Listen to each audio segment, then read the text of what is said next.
Is the Grenadier the right vehicle to buy for me? Or maybe for you? How do you know if the Grenadier is the right vehicle for you? I've driven it off-road and I've lived with it on-road. But is there something better?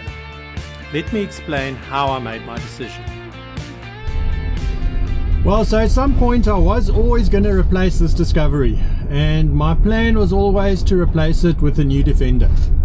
The new Defender just wasn't really exactly what I wanted, and then I sort of came to this conclusion that, look, I'm going to have to look at some other vehicles, so I can't just look at a Defender. So on my short list that I had was the new Defender, and then also going back to an old Defender. I've had an old Defender and that was great, and was also really an option to consider. There's that new Toyota Prado, and then of course there's the good old trusty 70 series, which I never really would have considered, but I like the idea that they put in an automatic and they've got that more efficient diesel engine.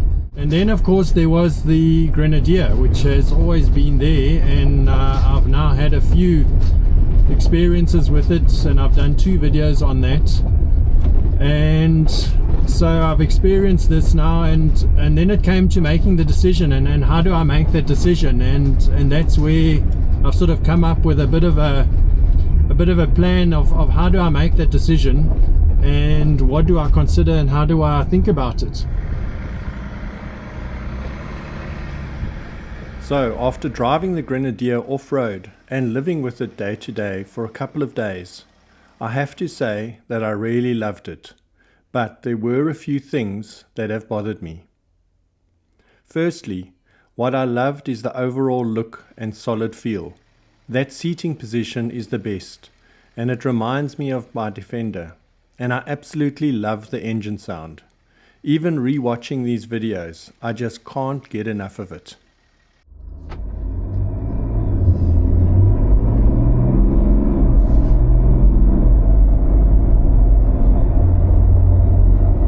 Initially, the biggest concern was the comfort. That bothered me, but I have finally understood it. Let me explain.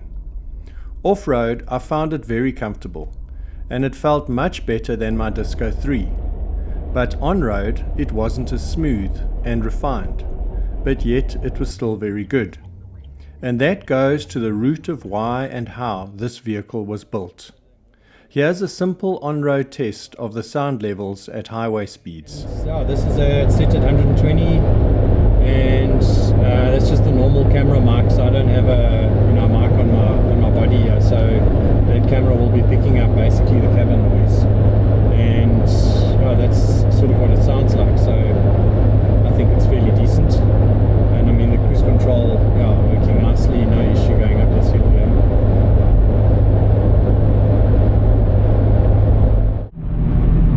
This is in the Disco 3 on the same stretch of road, also going at 120, and this is what it sounds like, what the noise sounds like inside the vehicle compared to the Grenadier now.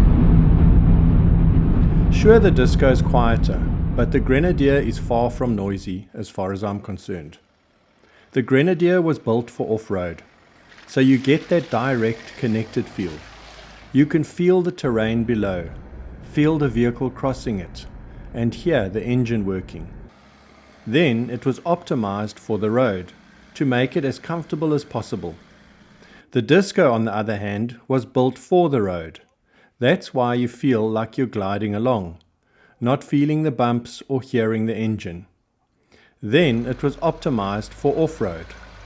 That's why when I took the Disco off-road, I always felt a little disconnected, uneasy, and almost as if it didn't always belong there. Yet it never let me down, and I was always surprised with its capability. I want the confidence, ability, and feel off-road, so that difference in comfort levels on-road makes complete sense now.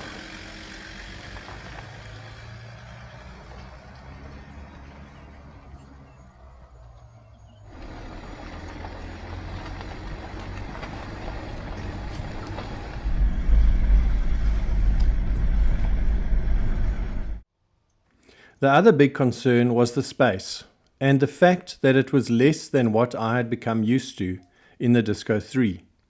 This was also one of the things that had concerned me with the new Defender 2. So when I had the Grenadier the other day, I had a good look at the space and compared it to the D90, which is not the same, I know, but it gave me a reference point, as I have previously overlanded in both a 90 and a 110. My biggest concern was that I would not be able to fit my current camping setup into the Grenadier, as I had used it in my Disco. Once I had done all the measurements, it was clear that it would not fit. Yet it seemed like there was a lot of space, but just not the same. That's when I realized that I was missing the point and being unrealistic. Thinking back to when I changed from the D90 to the 110, and then to the Disco, I changed my whole system each time. So I was being unrealistic, expecting to plug and play everything from the Disco, when they were completely different vehicles. Fact is, there is enough space and flexibility to make something work, and arguably there are more options, and it's better than the Disco because of all the mounting points designed into the vehicle. Then the last concern is fuel consumption. Although for a diesel it's not eye-watering, by modern standards it is high, especially compared to what both Land Rover and Toyota are offering these days. But with lower consumption comes highly optimized and arguably stressed engines. That brings into question longevity and reliability. So at the end of the day, it comes back to what your priorities are. So that brings me to how do you decide if the Grenadier is for you? And in fact, which vehicle is the best one for you? Let's first talk about the elephant in the room. I've been dealing with it since the first day that I encountered my big dilemma that I discussed in the first Grenadier video I did. Brand loyalty.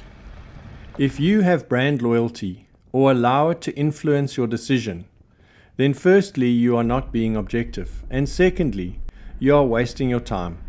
And no matter what you do, you will always find a reason to choose the brand of your choice. So I've always been happy choosing Land Rover products, because I always felt that they were the best for me, and I liked them the most. But honestly speaking, a lot of that was just brand loyalty. So to be objective, I considered what are the key requirements for a new off-road vehicle. In my view, there are 5 key requirements for an off-road vehicle, and if I list them in order of importance to me, they are: number 1, longevity. How easily will it be to keep a 20-year-old vehicle going? Then secondly, comfort. Is it comfortable to live with on a daily basis? Thirdly, reliability. How reliable are the components and how easy is it to repair? And then fourth, overland suitability and size. Is it big enough to overland with, and can it be customized easily? And then the last one is off-road ability. Is it the best performer off-road? So using these requirements, I decided to compare a few vehicles that I would consider candidates. And I did this in 2 ways. First, I rated each vehicle according to the 5 requirements that I listed. This rating is based on common knowledge and my perception of how these vehicles are ranked according to those 5 requirements. And then secondly, I added a weighting to those ratings based on my importance that I gave to each of the requirements. I've also left out the cost, which is obviously a major factor, but I want to do the comparison based on merits. Also, there are so many other considerations when you bring in cost, and I wanted to keep it simple. The cheapest options are obviously the older Disco 3 and Defender. But between the other newer vehicles, you could actually buy them at the same price, depending on if you were flexible to buy new, used, or demo models. Okay, so let's have a look at these ratings just in a little bit more detail. I mean, obviously this is not an exact science. It's just my sort of way to try and make sense of some of these things and just sense check against some of these other vehicles. So when you look at these, then the Disco came out last, and the old Defender second last. Then the new Defender was third last, and then in third place was the Prado, and then tied in first is the Land Cruiser and the Grenadier. And yeah, for different reasons, it just came out like that. So that's unweighted. So that's just comparing those as far as the way I can see it. I think it's fairly accurate, and it is kind of what I would have thought it was.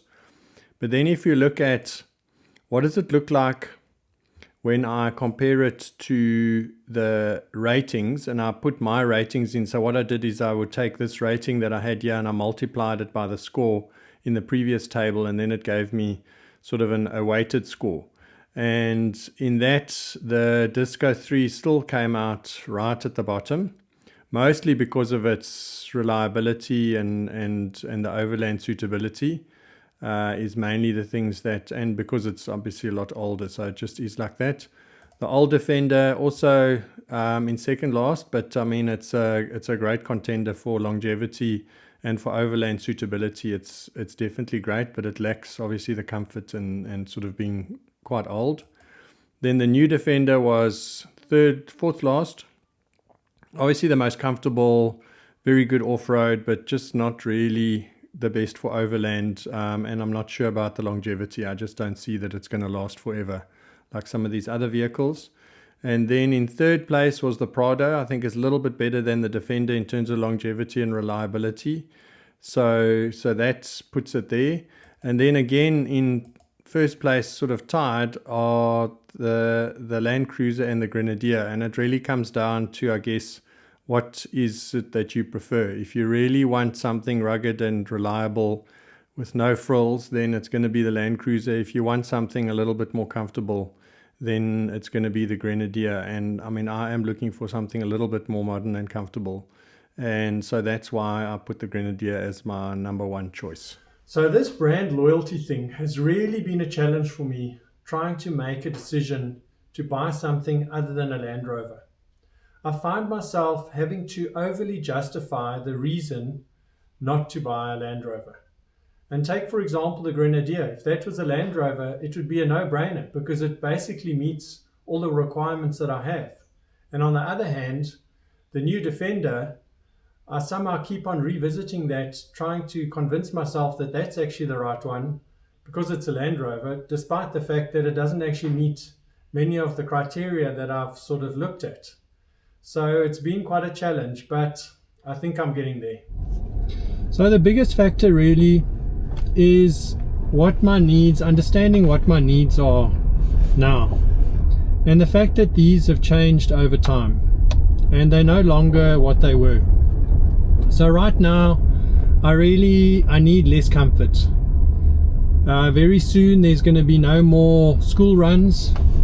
In a year or two, there's probably going to be no more commuting. And I'm also tend to do more trips. And I've really, realized that I think I want something different, and I probably want something new. And I really would like to get that old adventurous Defender feel back again, rather than, the more refined, luxurious Discovery feel that I've had. And I want to have a solid, trusty vehicle with character. So those are my particular criteria, and that's why I think, after all the consideration, the Grenadier is the one for me. But let me know what you think about that, and how would you have gone about that decision, and what have you considered in your decision-making process. So all that's really left to do now is to make it happen. So that's it. Thank you very much for watching. I'll see you next time. Cheers.